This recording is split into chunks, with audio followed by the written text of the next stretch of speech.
Yan, may sasakyan ka na, Ate Rose! Ito na si Ate Rose, oh. So, eto na nga mga Hobby Bees. Meron kaming binili ni Hobby David and kakakuha lang namin. Eto, sinasakyan na ni Hobby David and hindi alam ni na Ate Rose, ni Tia Julie, or ni Lindy na bumili kami nito. Pero magagamit nila to. At eto na si Hobby David. Yan, bumili kaming e-bike. Hi! Hello! Ganda! Tuturuan ko si Lindy mag-drive. Tsaka si Ate Rose. At si Tia Julie. Isama mo na. O, i-park mo na yan.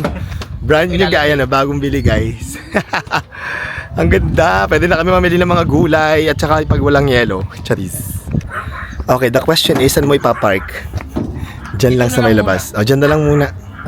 May initan yan dyan. Pero, tsaka na natin bilhan ng mga pang-cover. Yan, saka na. Ito guys, ang ganda ng aming e-bike. Daming mga storage niya. Pati yung ilalim ng upuan, pwedeng lagyan ng storage. Ganda! Yay! Let's go na! Mim, may sinusumbong sa akin si Ate Rose. Ako nga din na nabasa ko message niya sa atin. Sabi niya, Sir, merong nakaparada sa labas. Nag-chat sa akin si Ate Rose, sabi niya, Sir, may hinarangan po yung gate natin ng e-bike, hindi ko po alam kung kanino to. Ate Rose, kanino may e-bike? Para yun sa iyo, kasi ikaw ay mag-drive. Please. Yan, may sasakyan ka na, Ate Rose. Dapat matuto ka na mag-drive. Congratulations, Ate Rose. Ito na si Ate Rose, oh. Yay! E-bike dito sa bahay. Charot lang. Hindi lang si Ate Rose. Para sa atin lahat. Para ikaw, kailangan mo ding matutong mag-drive. Pati si Lindy. Pati si Lindy, oh. Ate Rose, ito ang mga Alam nyo ba, ganito kasi yan, di ba? Minsan, may mga kailangan tayong bilhin. Tapos, siyempre, malayo yung lugar natin. Tapos, wala si Bob. Di ba? So, kailangan kayo na mismo ang pumunta. Kung nandyan lang sa labas ng subdivision or nasa palengke, ikaw magdadrive. Hindi dyan lang sa may labas, may talipa pa. Meron tayong, di ba, Ate Rose, yung mga bilihan ng gulay, kayang-kayang i-e-bike. Kaya kami bumili ng e-bike dito sa bahay. Yes. Let's go! At pwede kayong mamasyal kasama si Lucia at Bella. Let's go!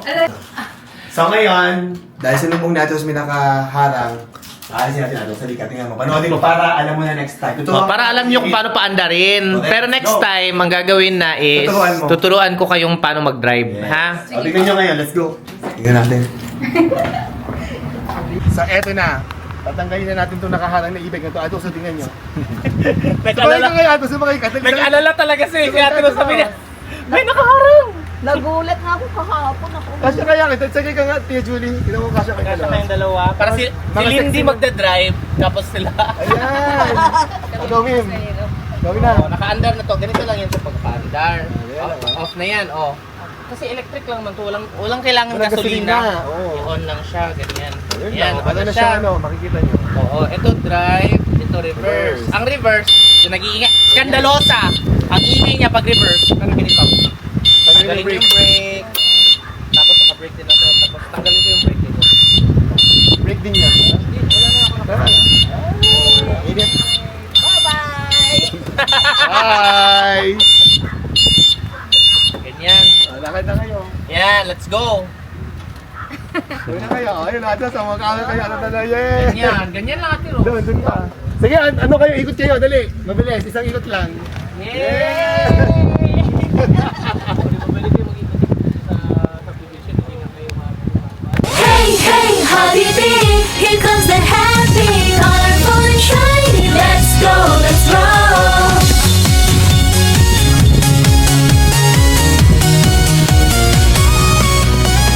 Sabi ni Tia Julie, ayaw niya mag-drive kasi wala siyang lisensya. Sabi ko, hindi to kailangan ng lisensya. Itong e-bike hindi kailangan. Yes. Marami pa din lalagyan yan. Ayun, may compartment dyan. May May sa compartment likod. din yan sa likod. Pati sa upuan nyo. Oo, Pati sa upuan nyo. Pwede na kayo mag-park yan. Mamalengke. Hindi na kailangan si Bob. Ito din sa labas, may mga nag-i-e-bike ng mga babae. Mga batang ganon. Go, ilagay mo na dyan. Sulod mo na dyan, Mim. Sige pa. Sige pa. Konti pa. Konti pa, Mim. Next time, si Ate Rose at saka si Tia Julie at si Lindy ang magdadrive nito. Baka may balik.